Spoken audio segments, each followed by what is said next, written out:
വായിക്കുന്ന വചനങ്ങളിൽ കൂടെ, പാടുന്ന പാട്ടുകളിൽ കൂടെ, പ്രാർത്ഥിക്കുന്ന വാക്കുകളിൽ കൂടെ ഓരോരുത്തരും അവരവരെ ശോധന ചെയ്ത് ദണ്ഡനങ്ങളാൽ ശിക്ഷയിലേക്ക് പോകാതെ വണ്ണം ആമേ കർത്താവിൻ്റെ സാന്നിധ്യത്തോട്, കർത്താവിൻ്റെ മാറോട് ആമേൻ ചേരുവാൻ തക്കതായ ഫലം നമ്മുടെ എല്ലാവരുടെയും ജീവിതത്തിൽ വളർന്നു വരുവാൻ തക്കവണ്ണം ദൈവം ഒരുക്കുന്ന അവസരം, ദൈവം ഒരുക്കി തരുന്ന ആയുസ്, അത് വളരെ പ്രയോജനപ്പെടുത്തുവാൻ തക്കവണ്ണം നമ്മൾ ജാഗ്രത കാണിക്കേണ്ട ഏറ്റവും അത്യാവശ്യമാണ്. ഇതിനൊരു ബലാത്കാരം തന്നെ വേണം. അതിനെ സ്നാപക യോഹന്നാൻ പറയുന്നു, ബലാത്കാരികൾ ബലാത്കാരം ചെയ്യും ദൈവരാജ്യത്തിന് വേണ്ടി. സ്തോത്രം. ബലാത്കാരികൾ ദൈവരാജ്യത്തിന് വേണ്ടി ബലാത്കാരം ചെയ്യും. ബലാത്കാരികൾ അതിനെ അവകാശമാണ്. സ്തോത്രം. ദൈവരാജ്യം മാത്രമല്ല, ഏത് കാര്യമായാലും അതിനു വേണ്ടിയുള്ള ഒരു ബലാത്കാരം ആവശ്യമാണ്. ബലാത്കാരം എന്ന് പറയുമ്പോൾ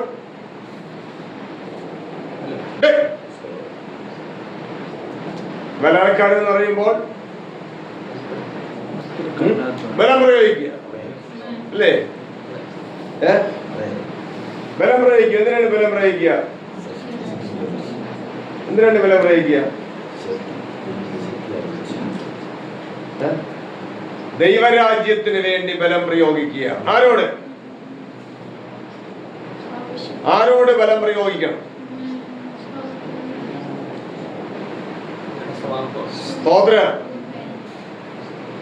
സ്തോത്രം. യേശുക്രിസ്തു ഒരിക്കൽ ഇങ്ങനെ പറഞ്ഞു, പരീശന്മാരും ന്യായശാസ്ത്രിമാരുമായുള്ളവരെ നിങ്ങൾക്ക് കഷ്ടം, നിങ്ങൾ ദൈവരാജ്യത്തിന്റെ വാതിൽ മനുഷ്യർക്ക് അടച്ചു കളയുന്നു, നിങ്ങൾ കടക്കുന്നില്ല, കടക്കുന്നവരെ കടക്കാൻ സമ്മതിക്കുന്നുമില്ല. അപ്പോൾ അവിടെ വരുമ്പോൾ ആരോടാണ് ബലാത്കാരം ചെയ്യാനുള്ളത്? നമ്മൾ സാധാരണയായി പറയും, സാത്താനോടാണ് ബലാത്കാരം ചെയ്യാനുള്ളത്.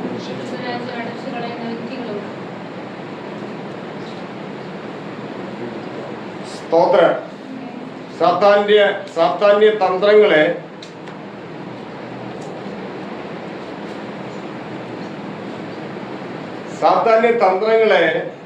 നമ്മൾ തിരിച്ചറിയാതിരിക്കരുത്. സാത്താൻ പറവകളിൽ കൂടെ വരും, സാത്താൻ പന്നികളിൽ കൂടെ വരും, സാത്താൻ ഇഴജാതികളിൽ കൂടെ വരും, സാത്താൻ നാൽക്കാലികളിൽ കൂടെ വരും, സാത്താൻ ഇരുകാലികളിൽ കൂടെ വരും അല്ലേ? ഏത് വിധത്തിലും സാത്താന്റെ ശക്തി വ്യാപരിക്കും. ഇതെല്ലാം നമ്മൾ തിരിച്ചറിഞ്ഞാൽ അതിനോട് പൊരുതാൻ കഴിയും, അതിന് എതിരായി നിൽക്കാൻ കഴിയും. സ്തോത്രം. പക്ഷെ ഇതൊക്കെ നമ്മൾ തിരിച്ചറിയണമെങ്കിൽ നമ്മൾ ജ്ഞാനമുള്ളവരായി മാറണം, യഹോവ ഭക്തിയുള്ളവരായി മാറണം. സ്തോത്രം. അത് ഏത് വിധത്തിലും വരാം. നമ്മുടെ ഉപജീവനങ്ങളിൽ കൂടി കയറി വരാം, കുടുംബജീവിതത്തിൽ കൂടി കയറി വരാം. ദൈവരാജ്യത്തിന്റെ വാതിൽ അടച്ചു കളയത്തക്കവണ്ണമുള്ള പൈശാചികമായ സാന്നിധ്യം. അപ്പൊ ഏത് വിധത്തിലാണ് വരുന്നു എന്ന് അറിഞ്ഞ് അതിൻ്റെതായ വിധത്തിൽ അതിനോട് എന്ത് ചെയ്യണം? പോരാടണം, ബലാത്കാരം ചെയ്യണം, ബലം പ്രയോഗിക്കണം. അതിനെ സദൃശവാക്യം 2-ാം അധ്യായം വായിക്കുമ്പോൾ കാണുന്നത്,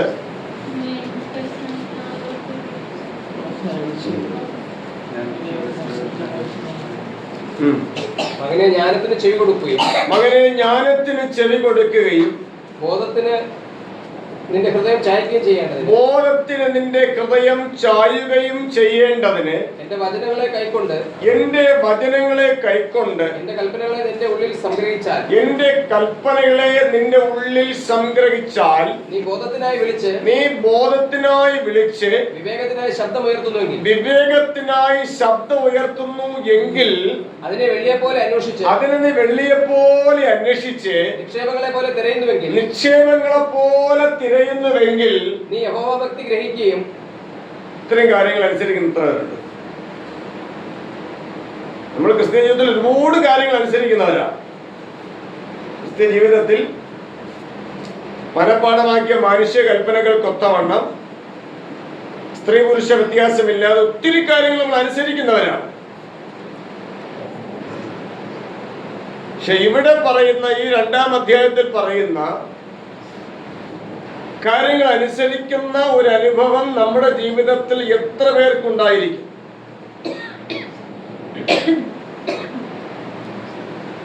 അവരവരെ ശോധനയാണ്. സ്തോത്രം. അപ്പൊ എന്തിനാ വെള്ളിയെപ്പോലെ അന്വേഷിച്ച് നിക്ഷേപങ്ങളെ പോലെ തിരയുന്നു എങ്കിൽ യഹോവാഭക്തി ഗ്രഹിക്കുകയും സ്തോത്രം. ക്രൈസ്തവ ലോകത്തിൽ അല്ലെങ്കിൽ പെന്തക്കോസ് ഗോളത്തിൽ ഇതേപോലെ ദൈവഭക്തി ഗ്രഹിച്ച് എത്ര പേര് കാണും? രോഗസൗഖ്യത്തിന്റെ പേര് പറഞ്ഞ് ദൈവഭക്തി ആസ്വദിച്ചവര് കാണുമായിരിക്കാം. ഉദ്യോഗം കിട്ടിയതിന്റെ പേരിലും, തലമുറ കിട്ടിയതിന്റെ പേരിലും, വീട് കിട്ടിയതിന്റെ പേരിലും, വസ്തു കിട്ടിയതിന്റെ പേരിൽ, അങ്ങനെ ഒത്തിരി കാര്യങ്ങളുടെ പേരില് യഹോവഭക്തി ആസ്വദിച്ചവര് കാണുമായിരിക്കാം, അല്ലേ? പക്ഷെ ഈ പറയുന്ന ജ്ഞാനവചനങ്ങൾക്കൊത്തവണ്ണം യഹോവ ഭക്തി ഗ്രഹിച്ച എത്ര പേര് കാണും? നമ്മളിൽ എത്ര പേര് കാണും? നമ്മിൽ എങ്ങനെയാണ് യഹോവ ഭക്തി ഗ്രഹിക്കാനുള്ളത്? സ്തോത്രം. യഹോവ ഭക്തി ഗ്രഹിക്കാനുള്ളത് കാഴ്ചയാലുള്ള ഒരു അനുഗ്രഹത്തിന്റെ പേരിലല്ല. സ്തോത്രം. ഇതാ പറയുന്ന കാരണങ്ങളിൽ കൂടിയാണ് യഹോവ ഭക്തി ഗ്രഹിക്കേണ്ടത്. ഒന്നുകൂടെ വായിക്കാം. 1-ാം വാക്യം. മകനെ ജ്ഞാനത്തിന് ചെവി കൊടുക്കണം. ചെവി കൊടുത്തില്ലെങ്കിലോ?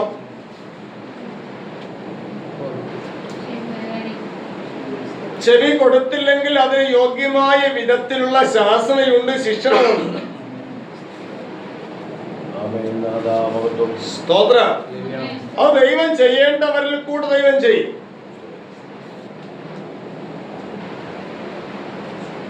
സ്തോത്രം. അപ്പൊ ഇതൊക്കെ ചെയ്ത് അനുസരണത്തിൽ ജീവൻ പ്രാപിച്ച് മുൻപോട്ട് ഗമിക്കുന്നവർക്ക് മാത്രമാണ് യേശു ക്രിസ്തുവിനെ സ്വന്തം രക്ഷിതാവായി സ്വീകരിക്കാൻ അനുവാദമുള്ളത്.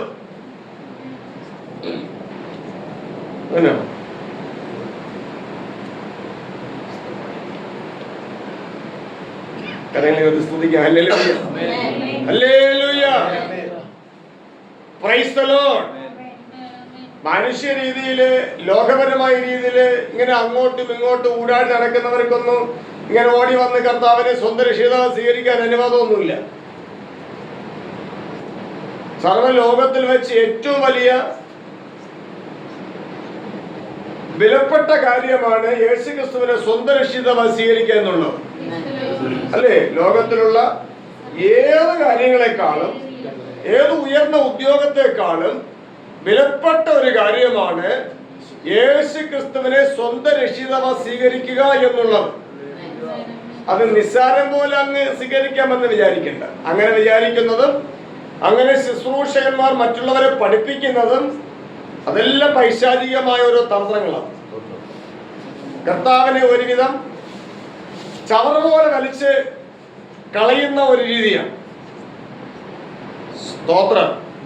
കരങ്ങളെ സ്തുതിക്കാം. Hallelujah, hallelujah. അപ്പോൾ നമ്മുടെ ജീവിതത്തിൽ അറിയേണ്ട കാര്യങ്ങൾ അറിയാൻ വേണ്ടിയാണ് ഓരോ ദിവസവും നമുക്ക് കൂട്ടിത്തരുന്നത് എന്ന് നമ്മൾ മനസ്സിലാക്കിക്കൊള്ളണം. കഷ്ടതയിൽ കൂടിയാണെങ്കിലും, പ്രതികൂല സാഹചര്യങ്ങളിൽ കൂടിയാണെങ്കിലും, ശിക്ഷണങ്ങളിൽ കൂടിയാണെങ്കിലും ദൈവം ഓരോ ദിവസത്തെ നമുക്ക് നീട്ടി തരുന്നത്, നീക്കുപോക്കൽ തരുന്നത് ഇതൊക്കെ ഗ്രഹിക്കാൻ വേണ്ടിയാ. Price the Lord. കഴിഞ്ഞ ദിവസം ഇന്നിവിടെ ഇരിക്കുന്ന ഓരോ വ്യക്തിയിൽ ആരെങ്കിലും ആകട്ടെ, കഴിഞ്ഞ ദിവസം ഈ ലോകത്ത് മാറ്റപ്പെട്ടു പോയെങ്കിൽ ഇന്ന് കേൾക്കാൻ പറ്റുമായിരുന്നു? ഗ്രഹിക്കാൻ പറ്റുമോ? ചിന്തിക്കാൻ പറ്റുമോ? സ്തോത്രം. അപ്പൊ ദൈവം ഓരോ ദിവസവും ഈ ഭൂമിയിൽ നമുക്ക് കൂട്ടിത്തരുന്നത്, നീക്കുപോക്ക് തരുന്നതിന് വേണ്ടിയാണ്. ദൈവഭക്തി, യഹോവ ഭക്തി ഗ്രഹിക്കാൻ വേണ്ടിയാണ്. സ്തോത്രം.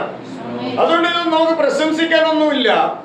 പക്ഷെ ദൈവം തരുന്ന ആയുസ്സിന്, ദൈവം ഉദ്ദേശിക്കുന്ന ഉദ്ദേശങ്ങൾക്ക് വേണ്ടി നമ്മളെ പ്രയോജനപ്പെടുത്തിയില്ലെങ്കിൽ അനന്തരഫലം 39 സങ്കീർത്തനം വായിച്ച പോലെ ദണ്ഡനങ്ങളാൽ ശിക്ഷയിലേക്ക് വിടും, ദണ്ഡിപ്പിക്കും. Price the Lord. ശരീരത്തിൽ ഇരിക്കുമ്പോൾ ദണ്ഡിപ്പിച്ചാൽ അവിടുന്ന് വിമോചനം കിട്ടും. പക്ഷെ ശരീരം വിട്ടുകഴിഞ്ഞാൽ പിന്നെയുള്ള ദണ്ഡനത്തിന് വിമോചനമില്ല. Hallelujah, hallelujah. അതാണ് സങ്കീർത്തനത്തിൽ വായിക്കുന്നത്. ദൈവത്തെ ഭയപ്പെടുവാൻ തക്കവണ്ണം ദൈവത്തിന്റെ പക്കൽ ഒന്നുണ്ട്, വിമോചനമുണ്ട്, മോചനമുണ്ട്. അപ്പൊ എന്തിനു വേണ്ടി ദൈവത്തെ ഭയപ്പെടണം? മോചനം കിട്ടാൻ വേണ്ടി ഭയപ്പെടണം. അപ്പൊ മോചനം കിട്ടാൻ വേണ്ടി ഭയപ്പെടണമെങ്കിൽ നമ്മൾ എവിടെ ആയിരിക്കുന്നു? അടിമത്വത്തിലായിരിക്കുന്നു, ശിക്ഷണത്തിലായിരിക്കുന്നു, ശിക്ഷിക്കപ്പെട്ടിരിക്കുന്നു. Praise the Lord. കഷ്ടതയുടെ പാശങ്ങളാൽ നാം ദണ്ഡിക്കപ്പെട്ടിരിക്കുക, ശിക്ഷിക്കപ്പെട്ടിരിക്കുക. അവിടെ നിന്നെല്ലാം നമ്മൾ വിടുവിക്കപ്പെടുവാൻ വേണ്ടി നാം ദൈവത്തെ എന്ത് ചെയ്യണം? ഭയപ്പെടണം. ദൈവത്തെ ഭയപ്പെട്ടുള്ള കാര്യമാണ് ഈ വായിക്കുന്നത്. സ്തോത്രം. അപ്പൊ ദൈവത്തെ ഭയപ്പെടുക എന്ന് പറയുന്നത് നിസ്സാരമായ ഒരു കാര്യമല്ല. ദൈവത്തെ ഭയപ്പെടുന്നു എന്ന് പറയുന്നു എന്ന വാക്കിനാൽ നമ്മൾ ആരും ദൈവത്തെ ഭയപ്പെടുന്നില്ല. 128 സങ്കീർത്തനം വായിക്കുമ്പോൾ കാണുന്നത്, യഹോവയെ ഭയപ്പെട്ട് യഹോവയുടെ വഴികളിൽ നടക്കുന്ന ഏവനും ഭാഗ്യവാൻ. Price the Lord. അപ്പോൾ യഹോവയെ ഭയപ്പെടുന്നതെങ്കിൽ എവിടെ നടക്കും? യഹോവയുടെ വഴികളിൽ കൂടെ നടക്കും. യഹോവയുടെ വഴി എന്ന് പറയുന്നത് നിത്യ മരണത്തിലേക്കുള്ള വഴിയാണോ? ഇല്ല, നിത്യജീവന്റെ വഴിയാണ്. Price the Lord. അപ്പൊ യഹോവയെ ഭയപ്പെട്ട് യഹോവയുടെ വഴികളിൽ നടക്കുന്ന മനുഷ്യൻ, അതിനൊരു കാര്യമില്ല, അതിനൊന്നുമില്ലേ. ഇനി യഹോവയെ ഭയപ്പെടുവാൻ എന്ത് ചെയ്യണം? ആവർത്തന പുസ്തകം വായിക്കുമ്പോൾ 4-ാം അധ്യായം 10-ാം വാക്യത്തിലേക്ക് വരുമ്പോൾ, വിശേഷാൽ ഹോരേബിൽ നിന്റെ ദൈവമായ യഹോവയുടെ സന്നിധിയിൽ, ഹല്ലേലൂയ, ദൈവത്തിന്റെ സന്നിധിയിൽ, സാന്നിധ്യത്തിൽ നിന്ന ദിവസത്തിൽ അല്ലെങ്കിൽ നിന്ന നാളിൽ ഉണ്ടായ കാര്യം മറക്കരുത്. Price the Lord. യഹോവയുടെ സന്നിധിയിൽ നിന്ന ദിവസത്തിൽ എന്തുണ്ടായി, ആ ഉണ്ടായ കാര്യം എന്ത് ചെയ്യരുത്? മറക്കരുത്. അടുത്ത്, അന്ന് യഹോവ എന്നോട് ജനത്തെ എന്റെ അടുക്കൽ വിളിച്ചു കൂട്ടുക എന്ന് പറഞ്ഞു. ഞാൻ എന്റെ വചനങ്ങൾ അവരെ കേൾപ്പിക്കും. ഹല്ലേലൂയ. ജനത്തെ എന്റെ അടുക്കൽ വിളിച്ചു കൂട്ടുക എന്ന് പറഞ്ഞു. എന്റെ വചനങ്ങളെ ഞാൻ അവരെ കേൾപ്പിക്കും. എന്തിനാ വിളിച്ചു കൂട്ടാൻ പറഞ്ഞിരിക്കുന്നത്? ഒരു അത്ഭുതം കാണിക്കാൻ വേണ്ടിയല്ല, ഒരു അടയാളം കാണിക്കാൻ വേണ്ടിയല്ല, ഒരു വീര്യപ്രവൃത്തി കാണിക്കാൻ വേണ്ടിയല്ല, തിരുവചനം കേൾപ്പിക്കാൻ വേണ്ടി, ദൈവവചനം കേൾപ്പിക്കാൻ വേണ്ടി. ഹല്ലേലൂയ. ദൈവത്തിന്റെ വചനത്തെ ദൈവത്തിന് കേൾപ്പിക്കണം. അതിനുവേണ്ടി ജനത്തെ എന്ത് ചെയ്യണം? പ്രാർത്ഥിച്ചു കൂട്ടാനല്ല, വിളിച്ചു കൂട്ടാൻ. നമ്മളെ ക്രൈസ്തവ ലോകമൊക്കെ ആണെങ്കിൽ പ്രാർത്ഥിച്ചു കൂട്ടുന്ന ആൾക്കാരാണ്. കൺവെൻഷനൊക്കെ വെച്ചിട്ട് ഉപവാസ പ്രാർത്ഥന വെച്ചിട്ട് എന്ത് ചെയ്യും? ക്രമീകരിച്ചിട്ട് എന്ത് ചെയ്യും? പ്രാർത്ഥിക്കും, ഒരുമിച്ച് പ്രാർത്ഥിക്കും എന്ന്. ഒരാഴ്ച പ്രാർത്ഥന, അതിനൊരു പ്രത്യേകം. പ്രാർത്ഥന കാർഡൊക്കെ അടിച്ച് പ്രിന്റ് ചെയ്ത് പ്രത്യേക പ്രാർത്ഥന എന്തിനു വേണ്ടിയാണ്? ആൾക്കാർ കൂടി വരാൻ വേണ്ടിയുള്ള പ്രത്യേക പ്രാർത്ഥന. വരുമോ? സ്തോത്രം. നമ്മൾ ദൈവത്തോട് പറയുന്നു ദൈവമേ ആളെ വിളിച്ചു കൂട്ടണമേ എന്ന്, ദൈവം നമ്മോട് പറയുന്നു ആളെ വിളിച്ചു കൂട്ടാൻ വേണ്ടി. ഏതാണ് അനുസരിക്കേണ്ടത്? മനസ്സിലാവുന്നുണ്ടോ? സ്തോത്രം. അപ്പൊ യഹോവ ഭക്തി ഗ്രഹിക്കാത്തതിന്റെ വ്യത്യാസം അതില്ല. യഹോവ ഭക്തി ഗ്രഹിച്ചു കഴിഞ്ഞാൽ, ഗ്രഹിച്ചു തുടങ്ങിയാൽ ദൈവം എന്ത് പറയുന്നു അത് നമ്മൾ കേൾക്കും, അത് അനുസരിക്കും. അനുസരിക്കാൻ കഴിഞ്ഞില്ലെങ്കിൽ കർത്താവിനെ പറയും, കർത്താവ് എന്നെ കൊണ്ട് കഴിയുന്നില്ല, എന്നെ സഹായിക്കണം. അവിടെയാണ് പരിശുദ്ധാത്മാവിന്റെ ഇടപെടൽ ഉണ്ടാകുന്നത്. കർത്താവ് പറയും ഞാൻ അനുസരിക്കും, അവിടെ ഇടപെടലൊന്നുമില്ല. ആരനുസരിക്കും? പ്രൈസല്ലോ. കർത്താവ് പറയും, നാം അനുസരിക്കും. അനുസരിക്കാത്ത ഭാഗങ്ങളെ തിരിച്ചറിയും. സ്തോത്രം. കർത്താവിനോട് തന്നെ ഏറ്റുപറയും, കർത്താവ് എന്നെ കൊണ്ട് കഴിയുന്നില്ല, എന്നെ സഹായിക്കും. അതുകൊണ്ട് ഭക്തന്മാർ പറഞ്ഞു, എനിക്ക് സഹായം എവിടെ നിന്ന് വരും? എനിക്ക് സഹായം ആകാശത്തെയും ഭൂമിയെയും ഉണ്ടാക്കിയ യഹോവയിൽ നിന്ന് വരുന്നു. ക്രൈസ്തലോ. ലോകത്തിൽ ഒരു സഹായമല്ല വരുന്നത്, ദൈവവചനം അനുസരിച്ച് ജീവിക്കാൻ വേണ്ടിയുള്ള സഹായമാണ് വരുന്നത്. മനുഷ്യന്റെ ബുദ്ധികൾ കൊണ്ട്, ലോകപരമായ ബുദ്ധി കൊണ്ട് ദൈവവചനം അനുസരിക്കേണ്ട സഹായത്തിന് പകരം ഭൗതിക സഹായങ്ങൾക്ക് വേണ്ടി ജനം പ്രാർത്ഥിച്ചു തുടങ്ങി, വിശ്വസിച്ചു തുടങ്ങി, പ്രസംഗിച്ചു തുടങ്ങി, ദൈവരാജ്യത്തിന്റെ വാതിൽ അടച്ചു തുടങ്ങി. പ്രൈസലോ. അവിടെ നിന്നെല്ലാം നമുക്കൊരു വിടുതലുണ്ട്, ഇവിടെ നിന്നെല്ലാം നമുക്കൊരു വിമോചനമുണ്ട്, ഇവിടെ നിന്നെല്ലാം നമുക്കൊരു പുനരുത്ഥാനമുണ്ട്. അത് പ്രാപിച്ചെടുക്കാൻ വേണ്ടിയാണ് ദൈവം നമ്മുടെ ജീവിതത്തിൽ ഒരുക്കുന്ന അവസരങ്ങൾ പ്രയോജനപ്പെടുത്തിയാൽ ആമേ കൂടെ വസിക്കാൻ കഴിയും. സ്തോത്രം. ജനത്തിന്റെ അടുക്കൽ വിളിച്ചു കൂട്ടുക. ഞാൻ എന്റെ വചനങ്ങൾ അവരെ കേൾപ്പിക്കും. ഞാൻ എന്റെ വചനം, പ്രൈസലോ, ആരുടെയോ വചനമല്ല, എന്റെ വചനം അവരെ കേൾപ്പിക്കും. എന്റെ വചനം എങ്ങനെയുള്ളതാണ്? സ്തോത്രം. എന്റെ വചനം തീ പോലെയാണ്. എന്റെ വചനം പാറയെ തകർക്കുന്ന ചുറ്റിക പോലെയാണ്. എന്റെ വചനം ജീവനുള്ളതാണ്. എന്റെ വചനം ചൈതന്യമുള്ളതാണ്. പ്രൈസലോ. എന്റെ വചനം സന്ധി മജ്ജകളിൽ തുളച്ചു കയറി പോകുന്നതാണ്. എന്റെ വചനം മനുഷ്യനെ മാനസാന്തരത്തിലേക്ക് തിരിക്കുന്നതാണ്. അവേ ദൈവത്തിന്റെ വചനത്തിന്റെ പ്രത്യേകതകൾ നിരവധിയാണ്. സ്തോത്രം. ആ വചനമാണ് കേൾപ്പിക്കുന്നത്. സ്തോത്രം. എന്റെ വചനം ഞാൻ അവരെ കേൾപ്പിക്കും. അവർ ഭൂമിയിൽ ജീവിച്ചിരിക്കുന്ന നാളൊക്കെയും ദൈവത്തെ ഭയപ്പെടാൻ പഠിക്കും. അവർ ഭൂമിയിൽ ജീവിച്ചിരിക്കുന്ന നാളൊക്കെയും, ആഴ്ചകളോ മാസങ്ങളോ ആണ്ടുകളോ ജീവിച്ചിരിക്കുന്ന ഒരു പ്രതീക്ഷയും പ്രത്യാശയും വിശ്വാസവും വേണ്ട എന്നർത്ഥം. ജീവിച്ചിരിക്കുന്ന നാളുകൾ മാത്രമാണ്. ഹല്ലേലൂയ. ജീവിച്ചിരിക്കുന്ന നാളുകൾ. അതുകൊണ്ടാണ് സങ്കീർത്തനക്കാരൻ പറയുന്നത്, ഞങ്ങൾ ജ്ഞാനമുള്ള ഒരു ഹൃദയം, പ്രാപിപ്പാൻ തക്കവണ്ണം നാളുകളെ എണ്ണുവാൻ ഞങ്ങളെ ഉപദേശിക്കണമേ. പ്രാർത്ഥനയാണ്. പ്രൈസല്ലോ. ഭക്തന്മാരുടെ പ്രാർത്ഥനയാണ്. ഇതൊന്നും ആരുടെ കണ്ണിൽ കാണില്ല, ആരുടെയും ശ്രദ്ധയിൽ വരില്ല. എല്ലാവരുടെയും ശ്രദ്ധയിൽ വരുന്നത് ദൈവഭക്തന്മാർക്ക് എന്തെങ്കിലും അബദ്ധം പറ്റി പ്രാർത്ഥിച്ചെങ്കിൽ അത് ശ്രദ്ധയിൽ വരും. അതവിടെ പ്രാർത്ഥിച്ചിട്ടുണ്ടല്ലോ. അവിടെ അങ്ങനെ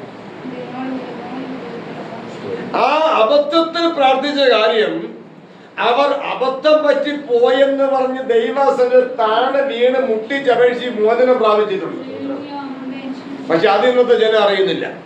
ഇന്നത്തെ ജനം പറയും അതങ്ങനെ പ്രാർത്ഥിച്ചല്ലോ, മക്കൾക്ക് വേണ്ടി പ്രാർത്ഥിച്ചു, രോഗസുഖത്തിന് പ്രാർത്ഥിച്ചു, ഇന്ന ആവശ്യങ്ങൾക്ക് വേണ്ടിയൊക്കെ പ്രാർത്ഥിച്ചല്ലോ, അപ്പൊ നമുക്ക് പ്രാർത്ഥിച്ചുകൂടല്ലേ? പ്രൈസല്ലോ. നമ്മുടെ ജീവിതത്തിൽ എന്തെല്ലാം അബദ്ധങ്ങൾ പറ്റുന്നില്ലേ? അബദ്ധത്തിൽ എന്തെല്ലാം വാക്കുകൾ വരുന്നില്ലേ? അബദ്ധത്തിന് എന്തെല്ലാം ചിന്തകൾ വരുന്നില്ലേ? സ്തോത്രം, സ്തോത്രം. ദൈവഭക്തന്മാരുടെ ജീവിതത്തിലും ജഡപ്രകാരമുള്ള സംരക്ഷണത്തിനു വേണ്ടി ദൈവത്തോട് പറഞ്ഞ കാര്യങ്ങൾ, അവനവർ വിശ്വസിച്ച കാര്യങ്ങളെല്ലാം അവരുടെ ജീവിതത്തിൽ വന്ന അബദ്ധങ്ങളാണെന്ന് നമ്മൾ മനസ്സിലാക്കിയില്ലെങ്കിൽ, ഹല്ലേലൂയ, ദൈവരാജ്യത്തിന് വേണ്ടിയുള്ള ബലാത്കാരം നമ്മിൽ നിന്ന് എന്ത് ചെയ്യും? ഉന്മൂലനാശമായി പോവും, അറ്റുപോവും. നാം വിചാരിക്കുന്ന ദൈവഭക്തന്മാരെല്ലാം ഭയങ്കര ബലവാന്മാരും ഭയങ്കര വിവേകമുള്ളവരും ഭയങ്കര ദൈവപ്രകാശത്തിൽ ജീവിച്ചവരെന്നാണോ? നമ്മെപ്പോലെ ജഡവാസമുള്ളവരാണ് അവരാണ്. നമ്മെപ്പോലെ ജഡവാസമുള്ളവരാണ്. അവർക്ക് അവരുടെ ജീവിതത്തിൽ പറ്റിയ അബദ്ധങ്ങൾ, അവരുടെ ജീവിതത്തിൽ പറ്റിയതായ തെറ്റുകൾ അവരെന്ത് ചെയ്തു? തന്റെ തെറ്റുകൾ അവർ ഗ്രഹിച്ചു, അവർ ഓർത്തു, അവർ അനുഭവിച്ചു, അവർ ഏറ്റുപറഞ്ഞു. ഇത് ഇന്നത്തെ ജനം അറിയുന്നില്ല. Price the Lord, price the Lord. അവരുടെ ജീവിതത്തിലെ തെറ്റ് ലോകപ്രകാരം പാപം മാത്രമല്ല, പ്രാർത്ഥിച്ച വിഷയങ്ങൾ അവർക്ക് തെറ്റ് പറ്റിയിട്ടുണ്ട്. സ്തോത്രം, സ്തോത്രം. എന്നാ പറയുന്നത്? ജ്ഞാനമുള്ള ഒരു ഹൃദയം പ്രാപിപ്പാൻ തക്കവണ്ണം നാളുകളെ എണ്ണുവാൻ ഞങ്ങൾ എന്താണ്? ഞങ്ങളെ ഉപദേശിക്കണമേ. ഹല്ലേലൂയ. അതുകൊണ്ട് ഈ ഭക്തൻ പറയാണ്, ഞാൻ മിണ്ടാതിരിക്കാം, എന്നെ ഉപദേശിപ്പി. ഞാൻ തെറ്റിപ്പോയോ? എവിടെ തെറ്റിപ്പോയി എന്ന് എനിക്ക് ബോധം വരുത്തരുവീ. എന്താ അദ്ദേഹം ഭക്തനല്ലേ? എന്താ ഞാൻ എവിടെ തെറ്റിപ്പോയെന്ന് ബോധം വരുത്തരുത് പറഞ്ഞ്? യോഹന്നാന്റെ പുസ്തകം 6-ാം അധ്യായം 24-ാം വാക്യം വായിക്കുമ്പോൾ, എന്നെ ഉപദേശിപ്പി, ഞാൻ മിണ്ടാതിരിക്കാം. എവിടെ ഏത് തെറ്റിപ്പോയി എന്ന് എനിക്ക് എന്ത് ചെയ്യണം? ബോധം വരുത്തി തരുവീൻ. ഇത് വ്യാജവാക്കാണോ? യോബ് എന്ന് പറയുന്ന മനുഷ്യൻ സംസാരിച്ച വ്യാജവാക്കാണോ? ഹല്ലേലൂയ. ആ യോബ് എന്ന് പറഞ്ഞ ഭക്തന് അങ്ങ് വാനോളം ഉയർത്തി പ്രസംഗിക്കുന്ന ഇന്നത്തെ ഭക്തന്മാരെന്ന് പറയുന്നവർ ഈ ഒരു വാക്ക് പറയൂ, എന്നെ ഉപദേശിപ്പിൻ, ഞാൻ മിണ്ടാതിരിക്കാൻ. ഏതിൽ ഞാൻ തെറ്റിപ്പോയി? ദൈവരാജ്യം പ്രാപിക്കുന്നതിന് വിരോധമായി എവിടെയാണ് എനിക്ക് തെറ്റുപറ്റിയത്? ദൈവരാജ്യത്തിന്റെ വാതിൽ എനിക്ക് അടയത്തക്കവണ്ണം എവിടെയാണ് എനിക്ക് തെറ്റുപറ്റിപ്പോയി എന്ന് ആരെങ്കിലും ചോദിക്കാറുണ്ടോ? ആരെങ്കിലും ചോദിക്കുമോ? ഒരുത്തരെങ്കിലും ചോദിക്കുമോ? അത് യോബ് എന്ന് പറയുന്ന ഭക്തന്റെ പുസ്തകത്തിൽ തന്നെ രേഖപ്പെടുത്തിയിരിക്കുക. Hallelujah, hallelujah, hallelujah. അപ്പൊ ദൈവഭക്തിയുടെ മർമ്മങ്ങളെ ഗ്രഹിച്ചറിയത്തക്കവണ്ണം ദൈവഭക്തന്മാർ പ്രാർത്ഥിച്ച പ്രാർത്ഥനകളിൽ വേദപുസ്തകത്തിൽ തെളിവായി നിൽക്കുമ്പോൾ അത് ഇന്നത്തെ മനുഷ്യർക്ക് മറഞ്ഞിരിക്കുകയാണ്. പക്ഷെ നമ്മുടെ ജീവിതത്തിൽ അതെല്ലാം വെളിപ്പെട്ട് വരുവാൻ വേണ്ടി തന്നെയാണ് ദൈവം നമ്മുടെ ജീവിതത്തിൽ ഓരോ ദിവസവും നീട്ടി തരുന്നത്, നാളുകൾ മാറ്റി തരുന്നത്. ആമേ, സ്തോത്രം. നാളുകൾ ജീവിക്കാൻ നീക്കുപോക്കൾ തരുന്നത്. ആർക്കും അഹങ്കരിക്കാനല്ല, ദ്രവ്യാഗ്രഹ സമൃദ്ധിയിൽ കീഴ്പ്പെട്ട് നിൽപ്പാനല്ല, ദൈവസ്നേഹത്തിന്റെ മറവിടത്തിൽ എത്തിച്ചേരാൻ വേണ്ടി മാത്രം. ഹല്ലേലൂയ. പുസ്തകം അവർ ഭൂമിയിൽ ജീവിച്ചിരിക്കുന്ന നാളൊക്കെയും ദൈവത്തെ ഭയപ്പെടാൻ പഠിക്കണം. Price the Lord. മാതാപിതാക്കളെ ഭയപ്പെടാൻ സ്കൂളിൽ അധ്യാപകന്മാർ പഠിപ്പിക്കും. മാതാപിതാക്കളെ ഭയപ്പെടാൻ വീട്ടില് അപ്പച്ചന്മാരുണ്ടെങ്കിൽ അമ്മച്ചി ഉണ്ടെങ്കിൽ പഠിപ്പിക്കും. രക്ഷാകർത്താക്കൾ പഠിപ്പിക്കും അപ്പനെ അമ്മയെ ഭയപ്പെടുവാൻ. പക്ഷെ ദൈവത്തെ ഭയപ്പെടാൻ ആര് പഠിപ്പിക്കുന്നു? ദൈവത്തെ ഭയപ്പെടാൻ എവിടെ പഠിപ്പിക്കുന്നു? ആര് പഠിപ്പിക്കുന്നു? ദൈവം തന്നെ പറയാണ്, ദൈവത്തെ ഭയപ്പെടാൻ പഠിക്കണം. എന്നാലേ യഹോവയെ ഭയപ്പെട്ട് യഹോവയുടെ വഴികൾ നടക്കാൻ പറ്റും. 128-ാം സങ്കീർത്തനം എല്ലാവർക്കും ഭയങ്കര സുലഭമായ കാര്യമാണ്. പക്ഷേ ആ വഴിയിൽ നടക്കുവാൻ ആരാണ് ദൈവത്തെ ഭയപ്പെടുന്നത്? ദൈവത്തെ ഭയപ്പെടാൻ ഇവർ എവിടെ നിന്ന് പഠിച്ചു? ആരിവരെ പഠിപ്പിച്ചു? ഏത് ബൈബിൾ കോളേജിലാണ് ഇവരെ പഠിപ്പിച്ചത്? ഏത് സെമിനാരിൽ ഇവരെ പഠിപ്പിച്ചു? എവിടെയെങ്കിലും പഠിപ്പിച്ചോ? ഏതെങ്കിലും ആലയത്തിൽ പഠിപ്പിച്ചോ ദൈവത്തെ ഭയപ്പെടുവാൻ? ഇന്ന് ദൈവത്തെ ഭയപ്പെടാൻ ആരെങ്കിലും പഠിപ്പിക്കുന്നുണ്ടോ? സൺഡേ സ്കൂളിൽ പഠിപ്പിക്കുന്നുണ്ടോ ദൈവത്തെ ഭയപ്പെടാൻ? ഹല്ലേലൂയ. ഏത് സഭാ വിഭാഗത്തിലാണെങ്കിലും സൺഡേ സ്കൂളില് ദൈവത്തെ ഭയപ്പെടാൻ വേണ്ടി പഠിക്കണം എന്നൊരു വിഷയമുണ്ടോ? ദൈവത്തെ ഭയപ്പെടാൻ പഠിപ്പിക്കുന്നുണ്ടോ? സ്തോത്രം, സ്തോത്രം. എന്നാൽ ഇതൊക്കെ നമ്മുടെ ജീവിതത്തിൽ ഗ്രഹിച്ചറിയത്തക്കവണ്ണം, ഒന്ന് എത്തി നോക്കത്തക്കവണ്ണം, നമ്മുടെ ദൃഷ്ടിയിൽ ഒന്ന് കാണുവാൻ തക്കവണ്ണം ദൈവം നമ്മുടെ ജീവിതത്തിൽ ഒരുക്കുന്ന അവസരം എത്രയോ വിലപ്പെട്ടതാണ്, എത്രയോ ഭാഗ്യകരമാണ്. ഹല്ലേലൂയ. അവർ ഭൂമിയിൽ ജീവിച്ചിരിക്കുന്ന നാളൊക്കെയും ദൈവത്തെ ഭയപ്പെടുവാൻ പഠിക്കുകയും തങ്ങളുടെ മക്കളെ പഠിപ്പിക്കുകയും വേണമെന്ന് ഇനി എന്ത് ചെയ്യണം? തങ്ങളുടെ മക്കളെ പഠിപ്പിക്കണം. Price the Lord. മക്കൾ എന്ത് ചെയ്യണം? ദൈവത്തെ ഭയപ്പെടാൻ പഠിപ്പിക്കണം. വിദ്യാഭ്യാസത്തിന്റെ കാര്യമല്ല പറയുന്നത്, ദൈവത്തെ ഭയപ്പെടാൻ പഠിപ്പിക്കണം. വിദ്യാഭ്യാസം അതിന്റെ പുറകിലുള്ള കാര്യമാണ്, തൊഴിൽ പഠിപ്പിക്കുന്നതിന്റെ പുറകിലുള്ള കാര്യമാണ്. മുൻപ് കർത്താവിന്റെ രാജ്യവും നീതി, ദൈവത്തെ ഭയപ്പെടാൻ പഠിപ്പിക്കണം. സ്തോത്രം. അങ്ങനെ മക്കളെ ദൈവത്തെ ഭയപ്പെടാൻ പഠിപ്പിച്ചാൽ ബാലൻ നടക്കേണ്ട വഴിയിൽ അവനെ അഭ്യസിപ്പിക്കുക എന്ന അനുഭവത്തിലേക്ക് എത്തിച്ചേരും. ബാലൻ നടക്കേണ്ടുന്ന വഴിയിൽ അഭ്യസിപ്പിക്കണം. ബാലന് പ്രാർത്ഥിച്ചാൽ പോരാ, ബാലികയ്ക്ക് വേണ്ടി പ്രാർത്ഥിച്ചാൽ പോരാ. പിന്നെ എന്ത് ചെയ്യണം? അവർ നടക്കേണ്ട വഴിയിൽ അവരെ അഭ്യസിപ്പിക്കണം. അവർ നടക്കേണ്ട വഴി ഏതാണ്? അവർ നടക്കേണ്ട വഴി ജീവന്റെ വഴിയാണ്, നീതിയുടെ വഴിയാണ്. നമ്മുടെ കർത്താവ് യേശു ക്രിസ്തുവിന്റെ വഴിയാണ്. ഏത് വഴി? നമ്മുടെ കർത്താവ് യേശു ക്രിസ്തുവിന്റെ വഴി. ഞാൻ തന്നെ വഴി, സത്യം, ജീവൻ ആകുന്നു. ഹല്ലേലൂയ. ഇതൊക്കെ ആർക്ക് മനസ്സിലാവും? കർത്താവെ കർത്താവെ എന്ന് വിളിച്ചടക്കുന്നവർക്ക് മനസ്സിലാവും. ഭൗതികമായ അനുഗ്രഹങ്ങൾക്ക് വേണ്ടി വിശ്വസിച്ചും പ്രാർത്ഥിച്ചും ഉപവസിച്ചും നടക്കുന്നവർക്ക് മനസ്സിലാവും. ആർക്ക് മനസ്സിലാവും? സദൃശ്യ 2-ാം അധ്യായത്തിൽ വായിച്ച പ്രകാരം ജാഗരിക്കുന്നവർക്ക് ഇത് മനസ്സിലാവുള്ളൂ. പ്രൈസലോ. അതിനുവേണ്ടി ബലാത്കാരം ചെയ്യുന്നവർക്ക് ഇത് മനസ്സിലാക്കാൻ പറ്റുള്ളൂ. അതിനുവേണ്ടി ആഗ്രഹിക്കുന്നവർക്ക് ഇത് മനസ്സിലാക്കാൻ പറ്റുള്ളൂ. അതിന്റെ ആർത്തി കാണിക്കുന്നവർക്ക് മനസ്സിലാക്കാൻ പറ്റുള്ളൂ. സ്തോത്രം. ഇതിന്റെ മുൻപിൽ ആഹാരമല്ല വലുത്, ഇതിന്റെ മുൻപിൽ വിദ്യാഭ്യാസമല്ല വലുത്, ഇതിന്റെ മുൻപില് ആമേശ്വര സമ്പത്തല്ല വലുത്, ഇതിന്റെ മുൻപിൽ ആരോഗ്യമല്ല വലുത്, ഇതിന്റെ മുൻപിൽ ഒന്നുമില്ല. ഇതിനോട് സമം ഒന്നുമില്ല. തിരുവചനത്തോട് സമം പറയാൻ ഒന്നുമേ ഉലകത്തിലില്ല. സ്തോത്രം. അതുകൊണ്ട് എല്ലാത്തിനേക്കാൾ മുൻപിൽ, എപ്പോഴും മുൻപിൽ ദൈവത്തിന്റെ വചനമാണ്. സ്തോത്രം. ഇതൊക്കെ ഉള്ളിൽ കത്തിക്കൊണ്ടിരിക്കണം. ഇതൊക്കെ ഉള്ളിൽ എന്ത് ചെയ്യണം? കത്തിക്കൊണ്ടിരിക്കണം. Praise the Lord. കാരണം കർത്താവ് നമ്മുടെ ഉൾഭൂമികളെ ശോധന ചെയ്യും. തിരുവചനം ഉള്ളിൽ കത്തുന്നുണ്ടോ? തിരുവചനം ഉള്ളിൽ കത്തിക്കൊണ്ടിരിക്കുന്നുണ്ടോ? ദൈവം നമ്മുടെ ഉൾഭൂമികൾ എന്ത് ചെയ്യും? ശോധന ചെയ്ത് നമ്മുടെ പ്രവർത്തികൾക്ക്, നമ്മുടെ വിശ്വാസത്തിന്, നമ്മുടെ നടപ്പിന് ഒത്തവണ്ണം പകരം തരാൻ ദൈവത്തിന്റെ പക്കൽ ആത്മാവുണ്ട്, ദൈവത്തിലും ആത്മാവുണ്ട്.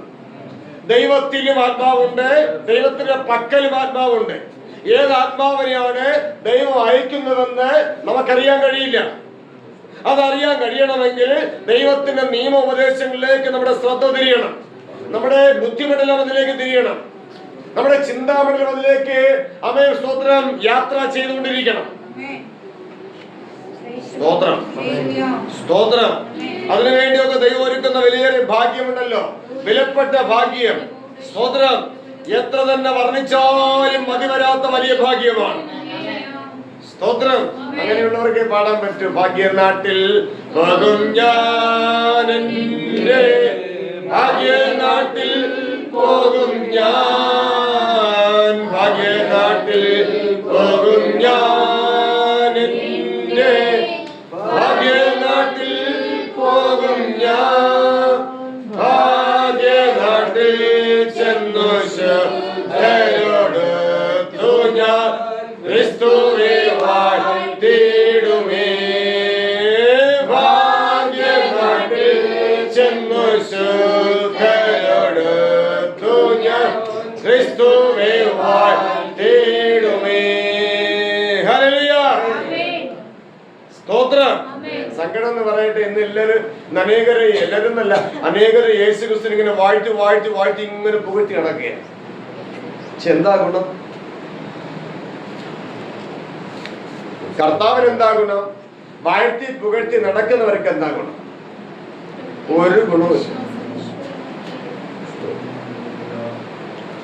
Price the Lord. ചുമ്മാ യേശു കർത്താവിനെ യേശു ഒന്ന് അവനെന്ന് ഇവനെന്നൊക്കെ പേര് പറയാനേ പറ്റും. വാഴ്ത്തുമെന്നാണ് പേര്. ഹല്ലേലൂയ. ഇവിടെ നിന്നെല്ലാം നമ്മുടെ ശ്രദ്ധ തിരിഞ്ഞു വരണം. അതിനുവേണ്ടിയാ പറയുന്നത്, ദൈവത്തെ ഭയപ്പെടാൻ പഠിക്കണം. മാതാപിതാക്കൾ എന്ത് ചെയ്യണം? ദൈവത്തെ ഭയപ്പെടാൻ പഠിക്കണം. മാതാപിതാക്കൾ ദൈവത്തെ ഭയപ്പെടാൻ പഠിക്കണം. മാനസാന്തരപ്പെട്ടത് പറഞ്ഞാൽ പോരാ. മാനസാന്തരപ്പെട്ടതിന്റെ അടയാളമാണ് ദൈവത്തെ ഭയപ്പെടാൻ പഠിക്കണം. മക്കൾ എന്ത് ചെയ്യണം? പഠിപ്പിക്കണം. ദൈവത്തെ ഭയപ്പെടാൻ പഠിപ്പിക്കാത്ത മാതാപിതാക്കൾക്ക് മക്കളില്ല. ആകാശം പറഞ്ഞൊരു കാര്യമൊന്നുമില്ല. ദൈവത്തെ ഭയപ്പെടാൻ മക്കളെ പഠിപ്പിച്ചില്ലെങ്കിൽ മാതാപിതാക്കൾക്ക് മക്കളില്ല. സ്തോത്രം. ദൈവത്തെ ഭയപ്പെടാൻ പഠിച്ചാൽ മാതാപിതാക്കൾക്ക് മക്കളുണ്ട്. ഇതിൽ അപ്പനാണ് പഠിപ്പിക്കുന്നതെങ്കിൽ അപ്പന് മക്കളുണ്ട്, അമ്മയ്ക്ക് മക്കളില്ല. ഇനി അമ്മയാണ് പഠിപ്പിക്കണമെങ്കിൽ അപ്പന് മക്കളില്ല, അമ്മയ്ക്ക് മക്കളുണ്ട്. ഇത് ദൈവസഭയിലെ മുദ്രയാണ്, മനുഷ്യന്റെ കാഴ്ചപ്പാടല്ല പറഞ്ഞത്. Price the Lord. ദൈവത്തെ ഭയപ്പെടാൻ മക്കളെ ഇരുവരും കൂടെ ചേർന്ന് പഠിപ്പിക്കുന്നെങ്കിൽ ഇരുവർക്കും കൂടെ ഉണ്ട് മക്കൾ. അവരിരുവരും ചേർന്ന് പറയും നമ്മുടെ മക്കൾ. അപ്പൻ പറയില്ല എന്റെ മക്കളെന്ന്, അമ്മ പറയില്ല എന്റെ മക്കളെന്ന്, പിന്നെ പറയും നമ്മുടെ മക്കൾ. Price the Lord. അതാണ് യേശു ക്രിസ്തു പറഞ്ഞു, പിതാവേ നാം ഒന്നായിരിക്കുന്നത് പോലെ അവരും നമ്മിലൊന്നാകുവാൻ. Price the Lord. അവരുടെ അപ്പനും അമ്മയും ഭാര്യയും ഭർത്താവ് ഒന്നാണെങ്കിൽ മക്കളും അതേപോലെ ഒന്നായി മാറണം.